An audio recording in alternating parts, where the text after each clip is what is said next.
Alléluia, alléluia, shalom, bana nzambe, shalom.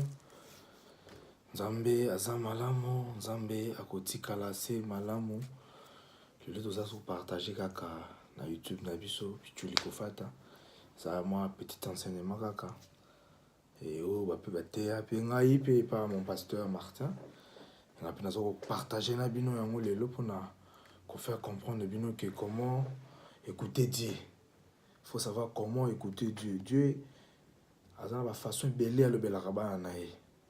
Jamais na mokili okotika komona un chérubin.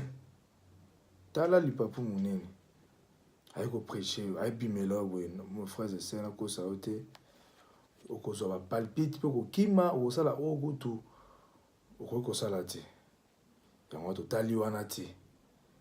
Yango to apprendre bino comment écouter Dieu. Dieu parle d'une autre manière. Ça va façon belé. Wa solo na ba nae. Nzamba solo na ba ne na bandoto. Na ba rêve. Na ba circonstance. Nzamba ko tsana mutumo inentendu. Okutu ozela kité bozaka kiyalo ba po boyoka non. Nzamba za mille façons. Na solo ya Jassé. Jassé azali na posa mona Jésus-Christ. Ayepo mona Jésus. Tala foule tala mukuse moya mona ezakite amati. Nzamba mo ke celui qui cherche trouve akute na Jésus-Christ. Jésus Jassé kita na koya na ndako nao kolia makambo belé. Jassé pe kitala kaka mutu aza na succès na minute yo roi du moment abi rolia pa na lelo yo kozana ndeni o préparer ndeni. Jassé azoi na ndako azozela ke système ke non nzambe akoya pa na ye na pokwa tango azozela boye akutana nani ayeko koya pa na mona mutu moko mo polulu moko boye hein et mutu moko azenze mo vient il commence mais oza libabe beneni tala mutu vraiment oyo vraiment azoya kokota na ndako na ngai ngana oza Jésus oza libabe te abengani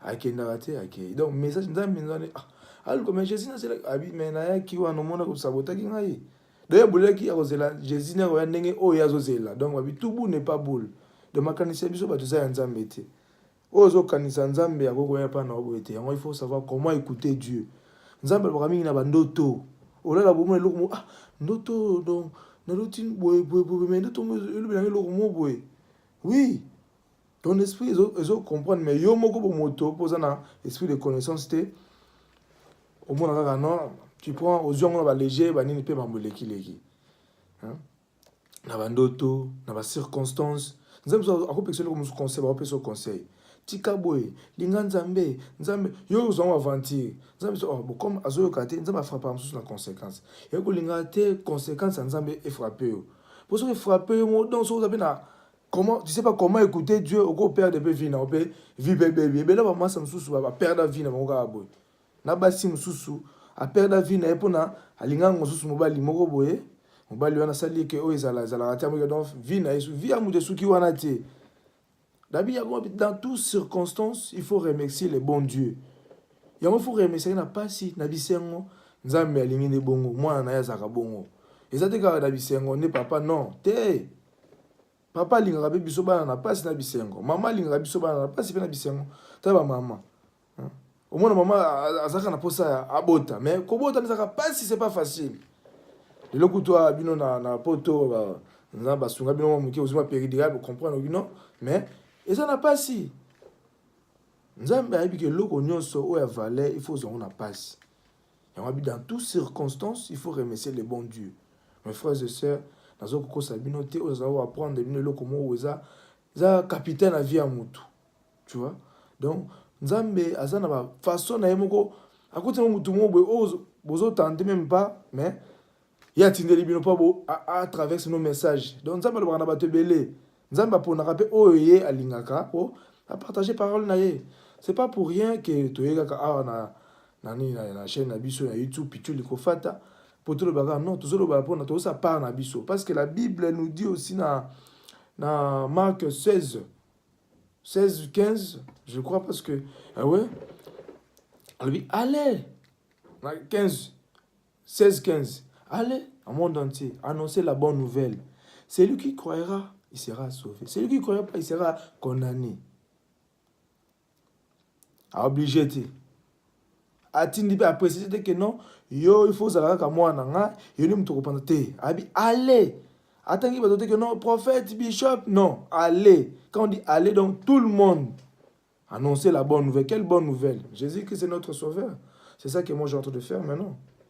Toi annoncer yo linga no bikamo yaka na foi sozo kondimela nzambe no komona bikamo bikamo eza la pasteur mo sala bikamo na mukilio nous sala nzambe na volonté na ye abi je fais grâce à celui que je veux oko sala za jeune de 48 de 100 ans mais ce gars abik non ya ebi ya tala motema atala raté oyo apparence atala raté que non ndengo zoloba qui sait rien non ya tala wana te ya tala ya son cœur motema base ya tala ne motema est-ce que motema atazo seka est-ce que motema ne za ndenge nini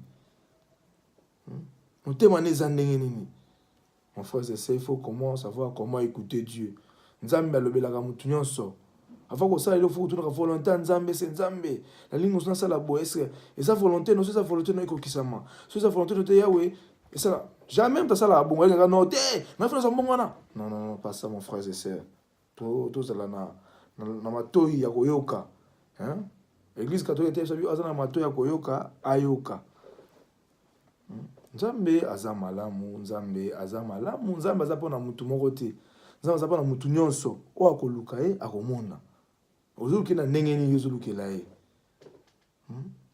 oluka nzambe ngondeni oui oluka nzambe mais kanga masiko na ye il faut oluka na niveau moko ke kozala kaka mondimi je vais exemple moi il faut kolinga pe kozala tout le temps na ngai na mondimi te kozala il faut pas déborder que ozali mondimi ko pe serviteur de Dieu yo depuis depuis 20 ans l'église ozalaka mondimi ni okoma ata moi non c'est pas bien nzambe soko ndime biso longa betape kondima pour surtout moi d'avoir expérience nzambe tondima que nzambe Dieu existe na sina tako batena ça donc tokolaka et ça université tout le monde que première matin tout ça na école hein normal après université quand tu à l'école non il faut komata quand on a nazaki mondimi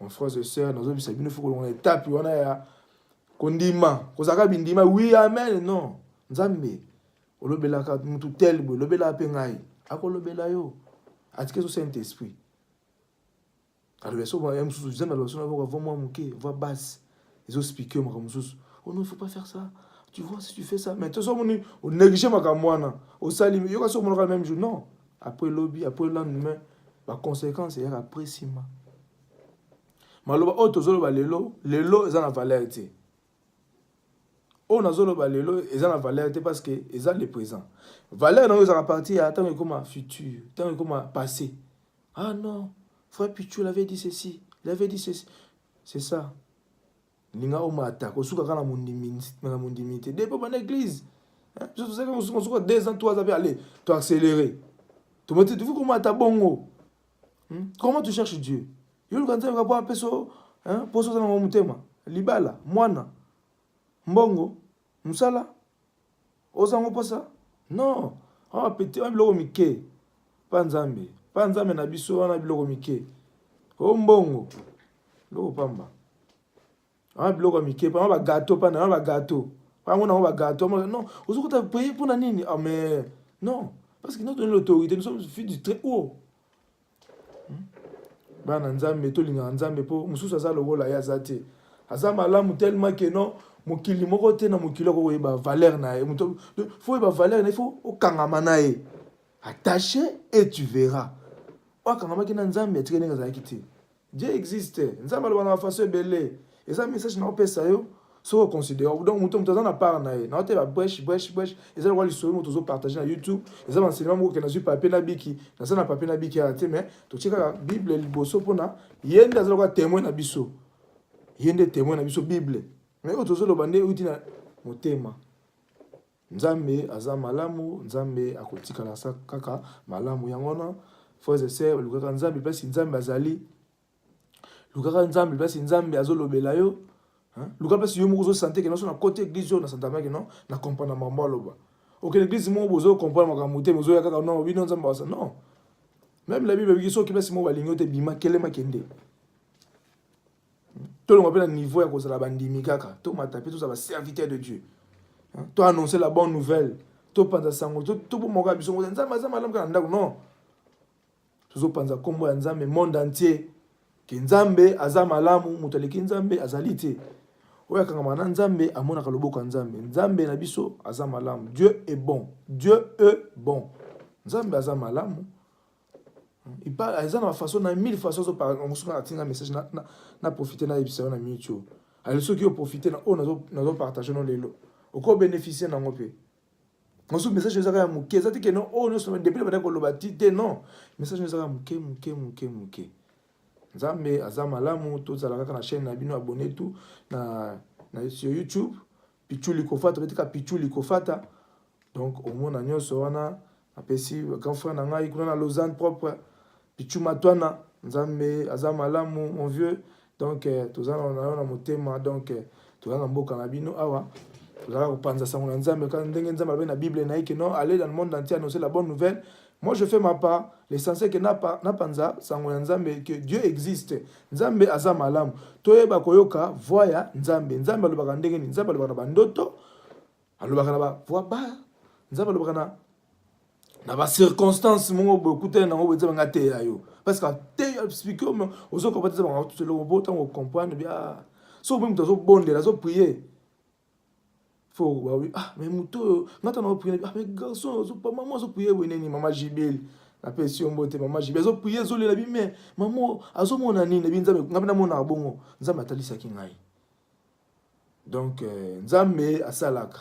Nzambe soko kangami na ye okomona ye. Yesu ko pela ndinga ayebi motema na yebi na muto ayo meka ngai. Abika nzambe te. Tala Satan ameka Jésus Christ.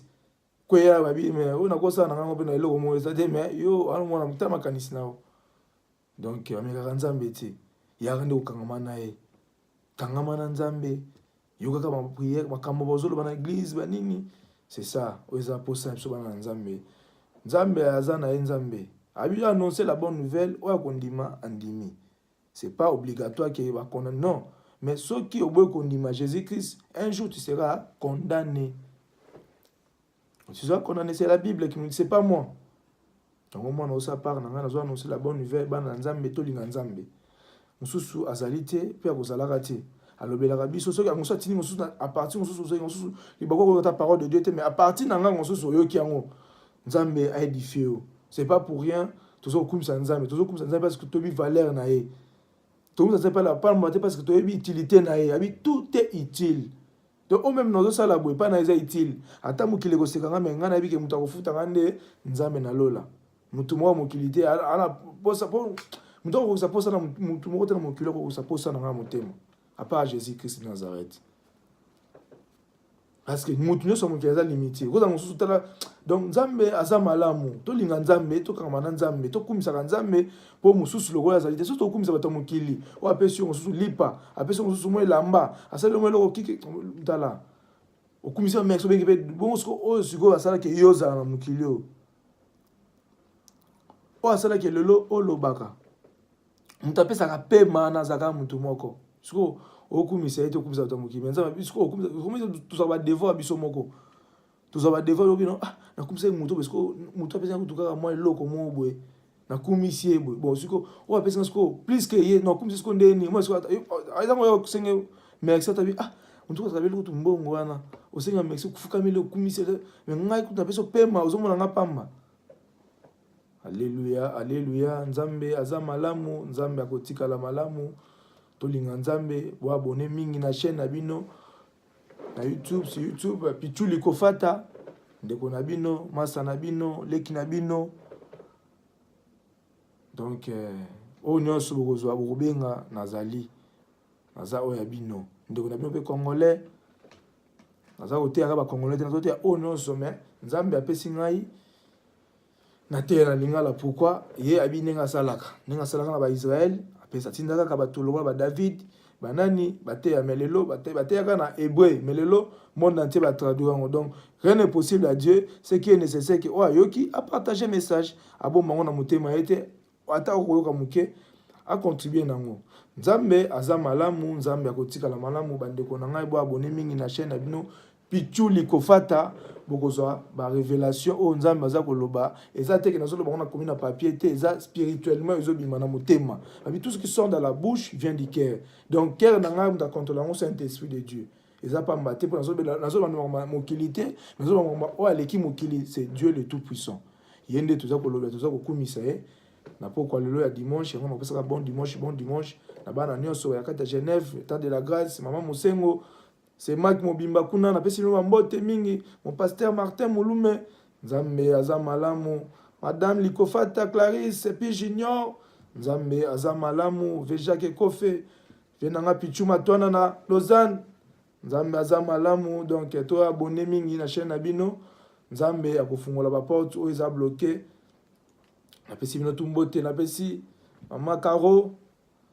mbote nzambe apambola yo nzambe abatela yo donc nzambe aza malamu bon dimanche na kati ya YouTube donc nzambe aza malamu nzambe akotikala malamu mutu aleki nzambe na mokili oyo azali te mes frères et sœurs mpe akotikalaka aza te akozalaka pe te yango kaka bon dimanche to abonné mingi na chaîne na bino pichuli kofata nzambe akozongisela bino oyo eza posa motema na bino abi rien n'est possible à deux abi si la croix tout est accompli na kombo na ye nyonso ekokisamaki alors obanga eloko moko te nzambe aza na bino nzambe afungola porte bino na 2019 oyo bokomona loboko ya nzambe oyo nyonso alandaka ngai nzambe oyo asala bamiracle tout ce que je demande à mon Dieu à mon nom itako nyonso nasenga na nzambe apesaka ngai abi tout ce que vous demandez à mon père à mon nom il vous l'accordera tosengaka na kombo ya Jésus-Christ donc année 2019 oyo ezala année moko ke mutu nyonso vivre na foi amona posa motema na ye commandé oyo nyonso yango posa so na posa ke non sala veille hein o expérimenter nzambe oyo nga na kumisaka nzambe oyo mona ka lokanga na kuma kwa liboma na kati ya TV hein o expérimenter donc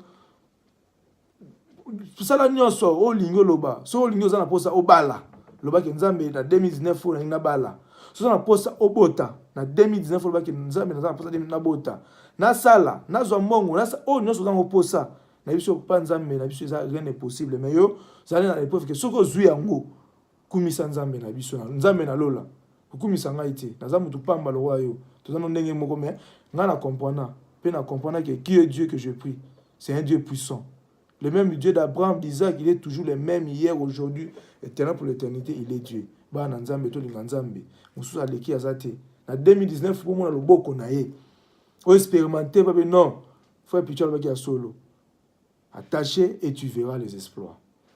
Bon dimanche. Nzambe aza malamu. Merci. Apesi bino sombo toza kolanda ngai. To ipono kabola kombo na nzambe oli kombo eyokani na pamboli bino nzambe asunga bino nzambe apambola bino apambola oyo no satali yango émission oyo nzambe apesa ebele au nom de Jésus-Christ ou l'église azalite ici la croix tout est accompli ta puissance ta gloire ta miséricorde que tu es Dieu qui existe au nom de Jésus. Amen. Merci Seigneur Jésus-Christ.